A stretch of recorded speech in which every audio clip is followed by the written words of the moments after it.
Hey guys, welcome back to the channel. Today I'm going to show you how I feed my bees. I make bucket feeders, and I got these buckets from a local hardware store. Now, not everybody feeds their bees this way.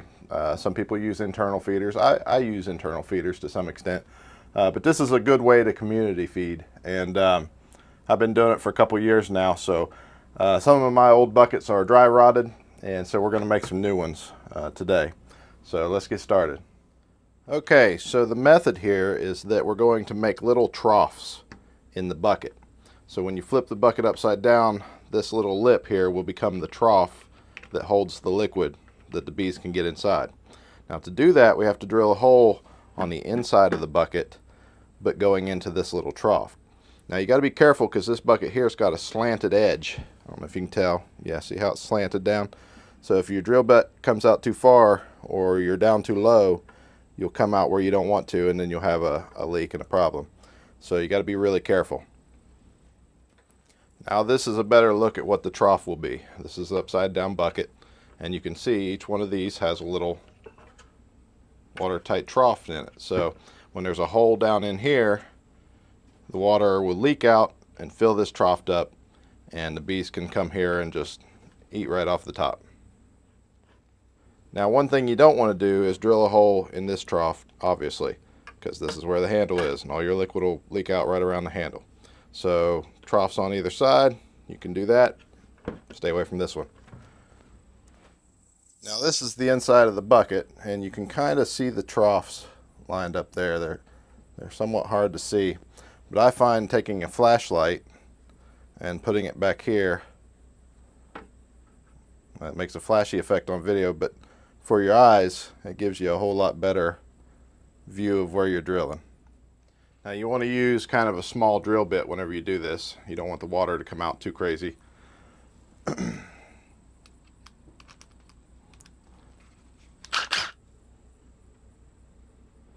Alright, so I can kind of see my spot that I want to use. I'm going to use my hand to kind of tell where the lip is.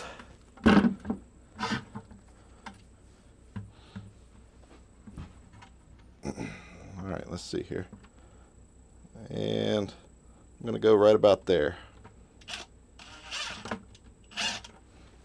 Perfect, just like that. So can you see the hole I just drilled? It's there. Little teeny tiny hole right there. Let's see if I can point it out to you a little better. See it now? That's how small it has to be. And as you can see here on the back side, we didn't penetrate the trough at all. Okay, you can see it down there in the bottom of that trough, and that's how it's supposed to look. So here we are. Got the holes drilled all the way around, and that's what you want. You basically want holes all the way around the bucket in every one of these slots, so they all become little feeders. Then when you slap the lid on with a bucket full of sugar, flip it over, it'll work perfect. Alright, so the ratio is 1:1 with sugar water. And basically how I do it, this is a 5-gallon bucket. So if you went by 5 gallons, you'd have to put over 40 pounds of sugar in there to make it 1:1. But the sugar displaces the water. There's 10 pounds of sugar, and it brings it up to here for just 10 pounds. So over half of the bucket is going to be full once I put the full 20 pounds of sugar in there. So 20 pounds of sugar is going to be 20 pounds of water. So I'm not doing exact measurements here, but once I fill the bucket up to here, that should be close to the right amount. But that's how I do it. So I use hot water, and I just start boiling it down in here. Hot water is going to make your syrup, or not your syrup, but your sugar dissolve faster. Get in here and just kind of dig around a little bit, loosen everything up. One way that may be easier is to go ahead and put some water in the bucket and then add your sugar to that water. Might make it just a little bit easier to mix up if it's going into water rather than adding water to dry sugar. You can see I don't have any hard clumpy stuff on the bottom like I do if I just add the sugar and then add the water. And it's pretty much all mixed in and dissolved at that point. All right, and add the second bag.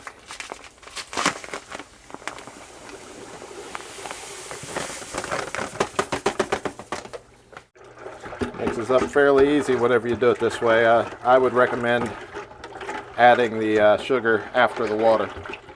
Now, as you can see, well, you probably can't see, but I've got the holes that I drilled right here, so they're about an inch from the water. That way, whenever you're carrying the bucket, you're not sloshing it out, or hopefully you're not sloshing it out. So let's go ahead and head this on down there and feed the bees with it.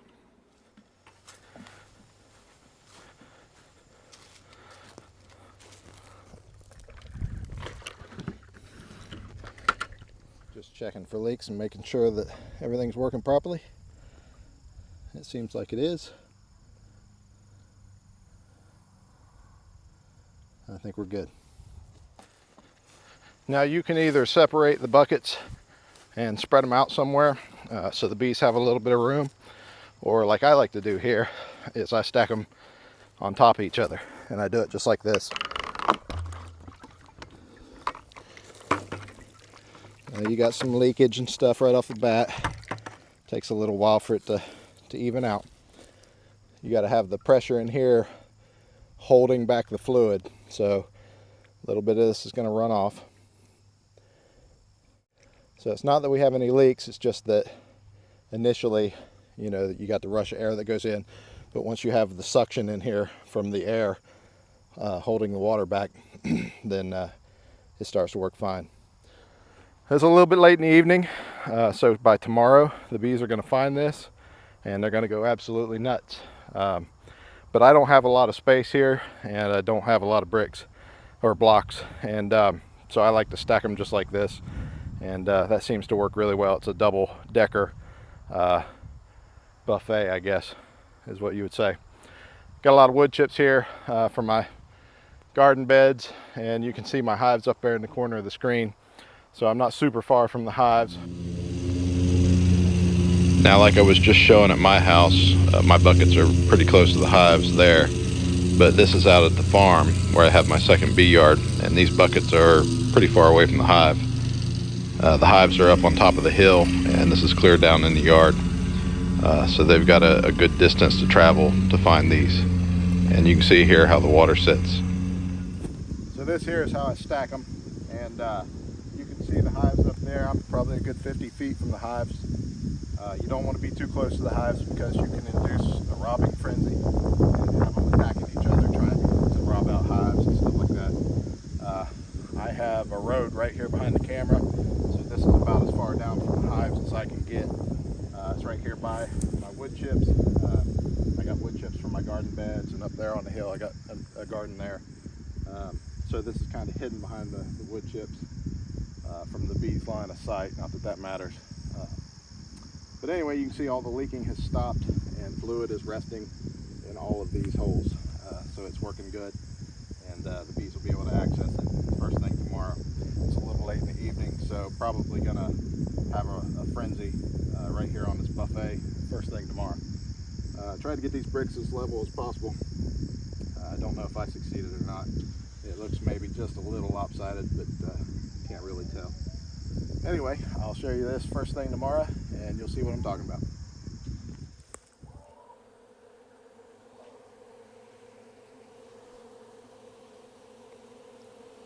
I don't like craziness. A couple bald-faced hornets down there. A couple whatever kind of hornets these are. Them some big ones.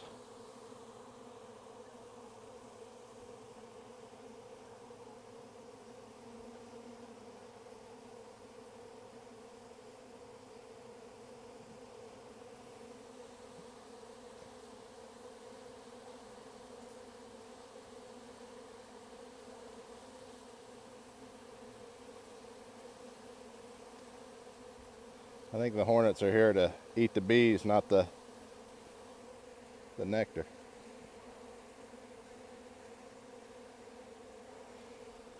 As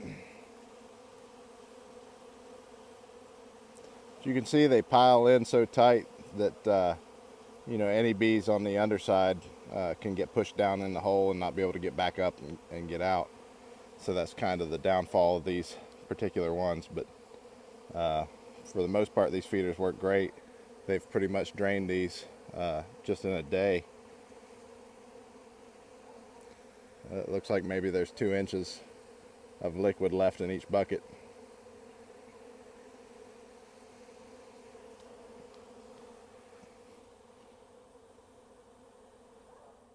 Now, for those who don't know, the reason that this works is because of the vacuum on these buckets. So inside the bucket, there's a vacuum created by the pull of the water down below. Air cannot get into the bucket except for through the holes down there that the bees are feeding out of. So as the bees remove liquid, little air bubbles go up and allow more liquid to come down. But as long as there's no hole up here, then air cannot get into the bucket, therefore the liquid can't pour out. It holds the liquid in place.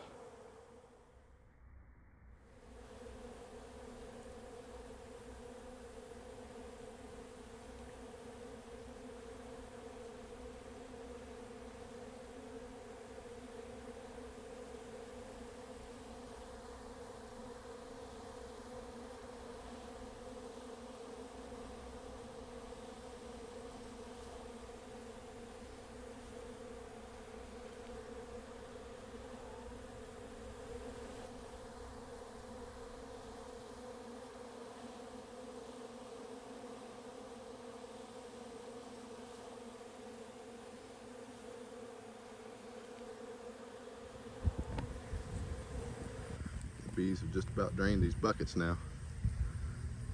I don't know if there's any left in them. Okay, so a question I imagine you might have is, why do we feed the bees in the first place? Why not just let them go out and collect nectar like they do naturally? Nobody feeds wild bees. That's true. Um, the reason is, you know, as beekeepers, we like to make sure our hives thrive rather than just survive. So to do that, we manage them closely. We make sure that they don't get overrun with hive beetles, wax moth, varroa mites. We make sure if their queen dies that we get them queen right, get a new queen in there, and that way they can keep growing and make it through the winter and be a good strong colony that lasts many a year. In the wild, it's just not that way. In the wild, they're just at the whim of whatever comes. So if they get ran over by wax moths or varroa mites, they might die out completely and lose the whole hive. And this happens all the time in nature. It's just the way it is. And there's millions and millions of hives of bees out there in the wild, all across the country. So, you know, it's just part of nature. But the big reason that we feed them is because of the dearth. Now, a dearth is a period of time during the year where there's not many resources to be found. And for us, that happens around August.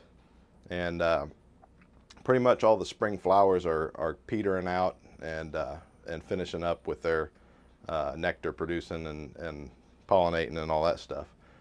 So during August, there's not a lot going on, and the bees are really struggling to find stuff. So when we pull our honey in July, we take half of the honey off of the bees and we leave them enough so that they can survive with no problem. But we also want to build them back up. And so one way we do that is, you know, during the dearth, we feed them sugar water, get them to build up their resources. And then whenever September, October comes around, you'll get the fall flow, which is, you know, goldenrod, yellow top, stuff like that, flowers that come in the fall.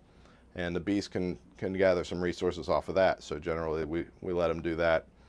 Some people continuously feed the whole way through. The goal is to get them built up as strong as possible before the winter so that they've got plenty of resources to get through winter. You know, when it gets really cold, them bees will ball up real tight and vibrate their bodies to stay warm. and they have to stay where the honey's at, you know, and move through the honey as a group. If they get to a place where they don't have any resources in the hive, they could struggle to find the resources and to make it to the resources in extremely cold conditions. So the goal is you want to pack that hive as much as possible with resources and ensure that they do well through the winter. So, all right, guys, if you like this video, I would appreciate you give me a thumbs up. It really helps me out. That's how I make my feeders, and I also have internal feeders that go on the top of the hive, but I didn't show that. That's another way you can do it. Some people use a bucket feeder inside the hive. You just turn that bucket up and set it right on the inner cover, and then put a box with a lid, and it keeps it all internal, and no bees can get to that nectar except for the bees down in the hive. Feeding the way I'm feeding is community. I mean, not only my bees from my hives, but wild bees can come in. And as you saw in the video, there's hornets and bald-faced hornets and yellow jackets and everything else in there competing for some of that. So, but that's just the way I do it. And I hope you enjoyed the video, and we'll see you on the next one.